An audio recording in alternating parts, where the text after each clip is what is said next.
સ્પર્ધાત્મક પરીક્ષા આપનારા વિદ્યાર્થીઓ જુદા જુદા માધ્યમથી મને પ્રશ્નો પૂછતા હોય છે. એટલે થોડા સમય પહેલાં મેં ટ્વિટરના માધ્યમથી એમના પ્રશ્નો મંગાવેલા. એ ઉપરાંત મારા યુટ્યુબના ગયા વખતના વિડીયોમાં પણ કેટલાક પ્રશ્નો મારા ધ્યાન પર આવ્યા છે. એ પૈકી કેટલાક પ્રશ્નોનો હું આજે જવાબ આપવાનો પ્રયત્ન કરીશ અને આવનારા સમયમાં બાકીના પ્રશ્નો પણ આપણે લઈશું. તો આપણે એક પછી એક પ્રશ્ન લઈએ. તો પહેલો પ્રશ્ન એ છે કે એનસીઈઆરટી કયા ધોરણ સુધી વાંચવી જોઈએ? તો એનસીઈઆરટી કયા ધોરણની વાંચવી જોઈએ, કયા વિષયની વાંચવી જોઈએ, કયા ધોરણ સુધી વાંચવી જોઈએ, એ પ્રશ્નનો આધાર તમે કઈ પરીક્ષા આપો છો એ પ્રમાણે છે. દાખલા તરીકે તમે જીપીએસસી કે યુપીએસસીની પરીક્ષા આપતા હો તો તમારે 11મા 12મા ધોરણની એનસીઈઆરટી વાંચવી પડે. અને એ વાંચવા માટે કદાચ શરૂઆતમાં તમે નીચેના ધોરણથી શરૂ કરો અને પછી 11 12ની વાંચો તો વધારે સારું રહે. એ જ રીતે જે અમારા વખતની એનસીઈઆરટીના ઇતિહાસના પુસ્તકો હતા એ આજે પણ આજે હાયર લેવલની પરીક્ષાઓ છે એના માટે ઉપયોગી છે. જે લોકો નીચેની પરીક્ષાઓ આપે છે અને આપણે ખાસ કરીને લોકરક્ષક છે, તલાટી કે જુનિયર ક્લાર્ક છે કે ગૌણ સેવાની જુનિયર ક્લાર્ક કક્ષાની પરીક્ષાઓ છે, પીએસઆઈની પરીક્ષા છે, આ પ્રકારની પરીક્ષાઓ માટે નીચેના ધોરણની એનસીઈઆરટી વાંચવી જોઈએ. અને એનસીઈઆરટી વાંચતા પહેલાં તમારે ગુજરાતના જે ગુજરાતી પાઠ્યપુસ્તકો છે એ વાંચી લેવા જોઈએ. અને એમાં પણ બધા વાંચવા જરૂરી નથી. તમારા અભ્યાસક્રમ મુજબના જે પુસ્તકો છે એ તમારે વાંચવાના. એમાં પણ તમને જે વિષયો ગમતા હોય, જે વિષય તમે શાળામાં ભણ્યા છો ત્યારે તમારા મગજમાં બેસી ગયા હોય, એવા વિષયોની શરૂઆત એવા પુસ્તકોથી શરૂઆત કરવી. પાઠ્યપુસ્તકોમાં પણ એવા પુસ્તકો સૌથી પહેલાં વાંચવા. પછી જ્યારે તમે ગુજરાતના પાઠ્યપુસ્તકો વાંચીને તમારો આત્મવિશ્વાસ વધે પછી તમારે એનસીઈઆરટીની શરૂઆત કરવી જોઈએ. એમાં પણ જે એનસીઈઆરટીમાંથી ગુજરાતમાં અનુવાદ થયો છે ગુજરાતી પુસ્તકોમાં એ પહેલાં વાંચવી જોઈએ અને એ પછી હિન્દી એનસીઈઆરટી વાંચવી જોઈએ. બીજો પ્રશ્ન એ છે કે એનસીઈઆરટીના પુસ્તકો ક્યાં મળે છે? તો અમદાવાદની વાત કરીએ તો ગુજરાત વિદ્યાપીઠમાં પાછળ નવજીવન પ્રેસ છે, ત્યાં આગળ એનસીઈઆરટીની ઓફિસ છે. ત્યાં એમણે 1 થી 12ના બધા જ પુસ્તકો ડિસ્પ્લે કરેલા છે. એટલે ત્યાં જઈને તમે એ પુસ્તકો જોઈ શકો અને અંદર પુસ્તકોના પ્રકરણો જોઈને તમને જે લાગુ પડતા હોય એ પુસ્તકો તમે ત્યાં ખરીદી શકો. અમારા વખતની વાત કરું તો અમે જ્યારે ભણતા ત્યારે વડોદરામાં સુરસાગરની સામે એટલે કે ન્યાય મંદિરના જે બસ સ્ટોપ છે એની સામે એક ન્યૂ મેડિકલ બુક સ્ટોલ હતો. ત્યાં એનસીઈઆરટીના પુસ્તકો મળતા. અને એ વખતે ગુજરાતમાં સીબીએસઈ શાળાઓનું પ્રમાણ ખૂબ જ ઓછું હતું. એટલે એનસીઈઆરટીના પુસ્તકો આવી ભાગ્યે જ કોઈક દુકાનની અંદર મળતા હતા. હવે સીબીએસઈની શાળાઓ ઘણી વધી છે એટલે રાજ્યમાં અન્ય જગ્યાએ પણ એનસીઈઆરટીના પુસ્તકો મળતા હશે. તમારે તમારા બીજા જૂના મિત્રો પાસેથી માહિતી મેળવી લેવી પડે. એ સિવાય ઇન્ટરનેટ ઉપર પણ એનસીઈઆરટીના પીડીએફ પુસ્તકો મળશે. આજે હું જોવાનો મેં પ્રયત્ન કર્યો તો યુટ્યુબમાં એવો વિડીયો મારી પાસે 2 વિડીયો જોવા મળ્યા કે એનસીઈઆરટીના પુસ્તકો કેવી રીતે ડાઉનલોડ કરવા. એ જ રીતે વચ્ચે કોઈકને પુસ્તક જોઈતું હતું તો એ લોકોએ ઓનલાઈન પણ એ પુસ્તક ખરીદ્યું હતું. જૂની એનસીઈઆરટી એની ઝેરોક્સ કોપી ઓનલાઈન પણ મળતી હતી. અને હું પણ થોડી તપાસ કરીને જ્યારે મને જે માહિતી મળશે એ તમને હું જુદા જુદા માધ્યમોથી આપવાનો પ્રયત્ન કરીશ. પછીનો એક પ્રશ્ન એ છે કે લોકરક્ષકના પાછળના પ્રશ્નપત્રો, ભૂતકાળના પ્રશ્નપત્રો ક્યાંથી મળશે? તો એ વિદ્યાર્થીઓના લાભ માટે અમે લોકરક્ષકના પ્રશ્નપત્રો અમે લોકરક્ષકની વેબસાઇટ ઉપર ટૂંક સમયમાં મૂકી દઈશું. પછી એક વિદ્યાર્થીનો પ્રશ્ન એ છે કે મેં ક્યારેય પરીક્ષા આપી નથી, મારો પાયો કાચો છે, હું આ પરીક્ષા આપું તો પાસ થાઉં? તો જ્યારે પણ આપણે શરૂઆત કરીએ ત્યારે આપણને આવી લાગણી થાય કે મારો પાયો કાચો છે તો એની ચિંતા કરવાની જરૂર નથી. આપણે જેમ અભ્યાસ કરતા જઈએ એમ આપણો આત્મવિશ્વાસ વધતો જાય. મારી પોતાની વાત કરું તો હું જ્યારે મેં મારું ગ્રેજ્યુએશન પૂરું કર્યું તો મેં 2-3 વર્ષ સુધી યુપીએસસી આપી નહોતી ને મેં યુપીએસસી આપવાનો વિચાર જ નહોતો કર્યો. કારણ કે હું પણ એવું જ માનતો હતો કે ગુજરાતમાં આપણે જે ભણ્યા હોઈએ તો આપણું સામાન્ય જ્ઞાન બહુ નબળું હોય એટલે આપણે આ પરીક્ષા આપી શકીએ નહીં. અને મેં અગાઉ કોઈ જગ્યાએ કીધું છે એ પ્રમાણે શ્રી હર્ષવર્ધન ગુજ્જર જે પરીક્ષા આપતા હતા અને એમના સંપર્કથી આ મારી ગેરસમજ દૂર થઈ અને મેં પરીક્ષા આપવાની શરૂઆત કરી. ત્યારે મેં પણ એવું જ માનેલું કે મારો પાયો કાચો છે. એટલે મેં મારી પ્રિલિમ પરીક્ષા પહેલા પ્રયત્નમાં એના 2 મહિના પહેલાં મેં સામાન્ય જ્ઞાન વાંચવાનું શરૂ કર્યું. અને એ વખતે ટાટા મેગ્રો હિલ એ ગાઈડ આવતી હતી, એ ગાઈડ મેં વાંચવાની શરૂ કરી અને 15 દિવસમાં મને સામાન્ય અભ્યાસમાં એકદમ આત્મવિશ્વાસ આવી ગયો. એટલે મારી પાસે એવો પ્રશ્ન થયો કે હવે મારે શું વાંચવું, કારણ કે મારું બધું વંચાઈ ગયું. એટલે પછી મેં જુદી પરીક્ષાઓના પ્રશ્નપત્રો એવું કરવામાં મારો સમય ગાળ્યો અને મેં પહેલા પ્રયત્ને યુપીએસસીની પ્રિલિમ પાસ કરી અને એ પછી 3 વખત યુપીએસસીની પ્રિલિમ આપી. ત્યારે મારે કોઈ તૈયારી કરવાની જરૂર નહીં પડી.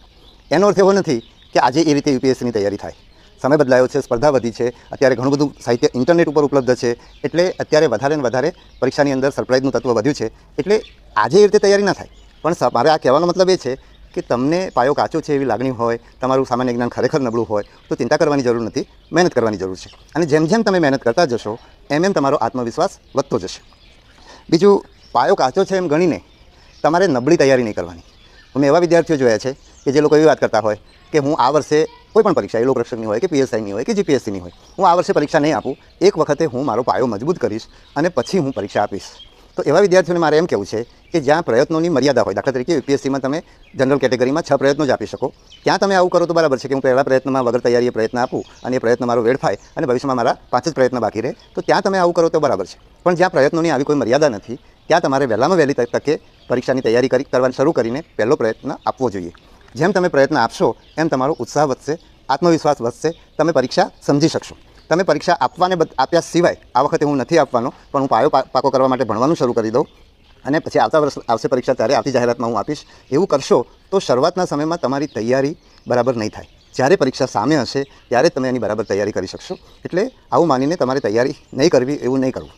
મારી પોતાની વાત કરું તો યુપીએસસીની અંદર મારા પહેલા પ્રયત્નમાં મને એવું લાગતું હતું કે મારી તૈયારી બરાબર નથી. એ પ્રયત્નમાં ઇતિહાસના વિષયમાં એટલે કે 8 પ્રશ્નપત્રો પૈકીના એક પ્રશ્નપત્રમાં મારા જેટલા ગુણ આવ્યા છે પહેલા પ્રયત્નમાં એવા બાકીના 3 પ્રયત્નોમાં આવ્યા નથી. એટલે આ મને લાગે છે કે તમને બહુ સ્પષ્ટ થઈ ગયું હશે. વાંચેલું યાદ રહેતું નથી તો શું કરવું? તો એક તો પુનરાવર્તન કરવું, યાદ રાખવાની ટેકનિકનો ઉપયોગ કરવો. હવે યાદ રાખવાની ટેકનિક એટલે ખાસ કરીને કશાકની સાથે તમે જોડી દેશો ને, તમે જે કંઈ વાંચ્યું છે અને કશાકની સાથે યાદ કરવા માટે તમે જોડી દેશો તો એ તમને સહેલાઈથી યાદ રહેશે. આવી ટેકનિકો વિદ્યાર્થીઓ અપનાવતા જ હોય છે.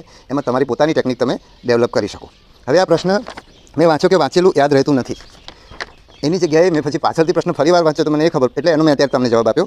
પણ પાછળથી ફરી પ્રશ્ન વાંચ્યો તો મને એ જ જોવા મળ્યો કે પ્રશ્નમાં વાંચેલું યાદ આવતું નથી પરીક્ષા ખંડમાં, એવો પ્રશ્ન હતો. તો એના માટે આત્મવિશ્વાસ જરૂરી છે.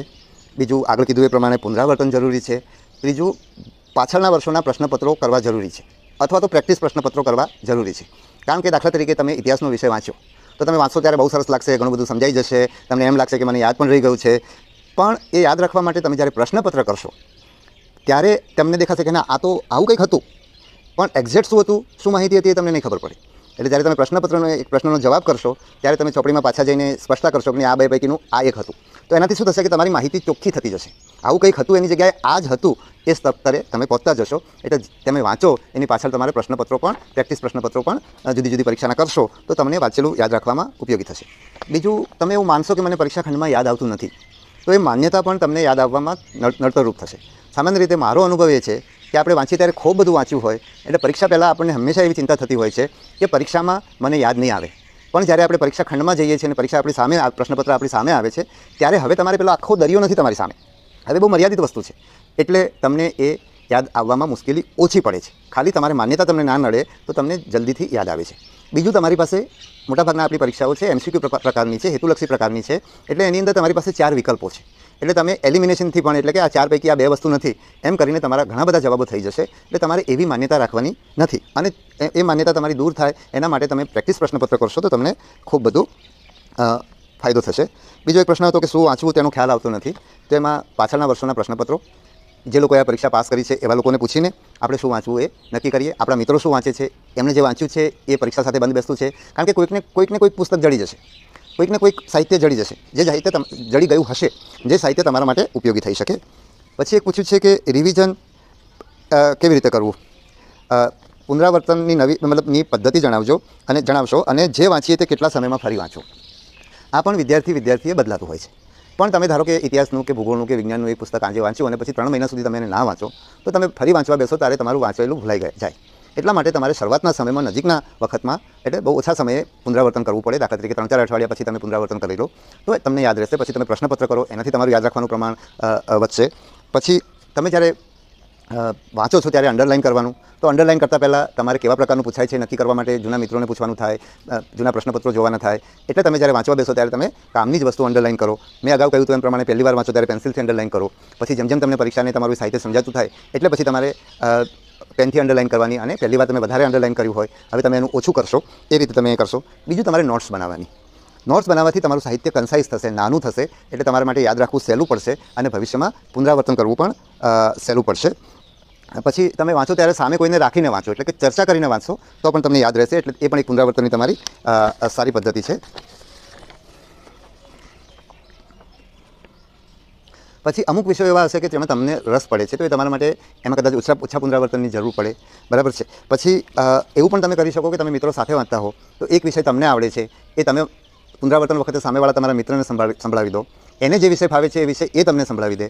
એટલે શું થાય કે તમને જે વિષય આવડે છે એ તમે બહુ ઝડપથી એને સંભળાવી શકશો. એટલે એનો સમય બચી જશે. પ્લસ તમે એક જણ વાંચો છો ત્યારે બંને જણને વંચાઈ જશે. અને એને જે વિષય આવડે છે એ તમને સંભળાવશે ત્યારે તમને સહેલાઈથી યાદ રહી જશે. એટલે તમને જે વિષય નથી આવડતો એ વિષય તમે એની મદદથી શીખી જશો અને તમારા માટે એ વિષય પ્રમાણમાં થોડો સહેલો થતો જશે. પછી એક પ્રશ્ન એવો પૂછ્યો છે કે કરંટ અફેર્સની તૈયારી કેવી રીતે કરવી. કરંટ અફેર્સ એટલે કે રોજબરોજના બનાવો. તો મારી પાસે હું પરીક્ષા આપતો નથી એટલે મારી માહિતી ચોક્કસ ના હોઈ શકે. તમે તમારા બીજા પરીક્ષા આપનારા મિત્રોને તમારે પૂછવું પડે. અને એવા જે પરીક્ષા આપનારા અથવા તો જેમણે પરીક્ષા આપી છે, ખાસ કરીને જેમણે પરીક્ષા આપીને સફળ થઈ ગયા છે અને અત્યારે નોકરી કરી રહ્યા છે, એમને હું ખાસ વિનંતી કરીશ કે તમે ટેલિગ્રામ ચેનલ બનાવીને તમને જે આવડત છે એ તમે આ મિત્રોને શેર કરો, તમારા સાથીઓ માટે, તમારે પાછળ તૈયારી કરનારા વિદ્યાર્થીઓને મદદ કરો. પણ મારી જે સમજ છે તમને કહું તો તમારે છાપું વાંચવાનું. હવે છાપું વાંચવાનું રેડિયોનો ઉપયોગ કરી શકો, ટેલિવિઝનનો ઉપયોગ કરી શકો. દ્રષ્ટિ કે બીજા બધા કોચિંગની મટીરિયલ પર એ લોકો ડેઇલી કરંટ અફેર્સ આપતા હોય છે, એની સમરી આપતા હોય છે, બરાબર છે. તો આ બધું તમે જોઈ શકો. પણ આ બધું તમે જુઓ તો તમને બહુ સમય જાય. અને રોજબરોજના બનાવો કંઈ તમારા અભ્યાસક્રમ બધું એમાંથી નથી પૂછાતું, એ પણ એક તમારા અભ્યાસક્રમનો એક નાનકડો ભાગ છે. તો તમારે નક્કી કરવું પડે કે તમને તમારા પ્રશ્નપત્રો જોઈને છાપાની અંદર પણ જે વસ્તુ તમારા કામની હોય એ જ તમારે વાંચવાની થાય. દાખલા તરીકે સ્થાનિક રાજકારણની વાત હોય કે ક્રાઇમને લગતા સમાચાર હોય, બરાબર છે, કે તો એવા સમાચાર તમારે વાંચવાની જરૂર નથી. બીજું, ઘણીવાર ટીવી પર કે રેડિયોમાં પણ ફટાફટ જેવા સમાચાર આવતા હોય છે. ઇન શોર્ટ કરીને એક એપ્લિકેશન છે જે બહુ નાના સમાચાર આપે છે.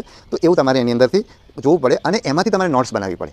કારણ કે તમે પુસ્તક વાંચો છો તો તમે એનું પુનરાવર્તન કરી શકો છો. તમે છાપું વાંચ્યું હશે કે રેડિયોમાંથી સાંભળ્યું હશે, એનું પુનરાવર્તન કરવા માટે તમારે નોટ્સ બનાવવી પડશે. અને નોટ્સ મેં અગાઉના વિડીયોમાં કહ્યું છે એ પ્રમાણે તમારે નોટ્સ નાની બનાવવાની, નહીંતર તમારી નોટ્સ પણ મોટી ચોપડી જેટલી થઈ જાય.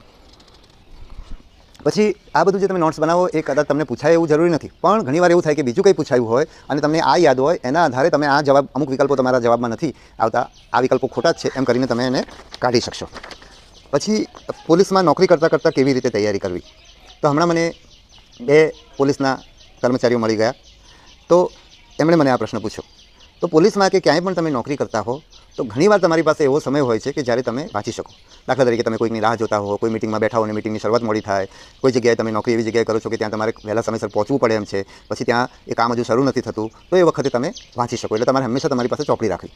હવે ઘણીવાર એવું થાય કે ચોપડી રાખવાથી બીજા લોકોને ઘણીવાર એ લોકો તમને કંઈક ટીકા ટિપ્પણી કરે અને તમને તમારે એવા સંકોચશીલ હોય, એવી ટીકા ટિપ્પણી ખરેખર ધ્યાનમાં લેવી જોઈએ નહીં. પણ છતાંય તમે સંકોચશીલ છો તો તમારે તમારી નોટ્સ મોબાઈલમાં રાખવી.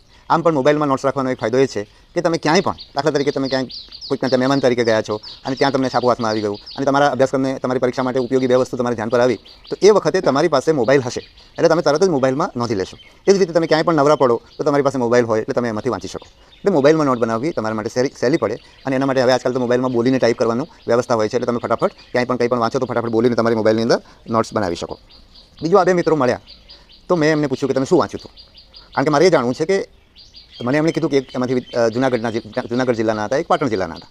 તો મને એમ થયું કે હું એમને ખાસ તો હું એ જાણવા માગતો હતો કે ખરેખર એ ગામડાના વિદ્યાર્થી હતા કે એમણે શહેરમાં જઈને તૈયારી કરી છે.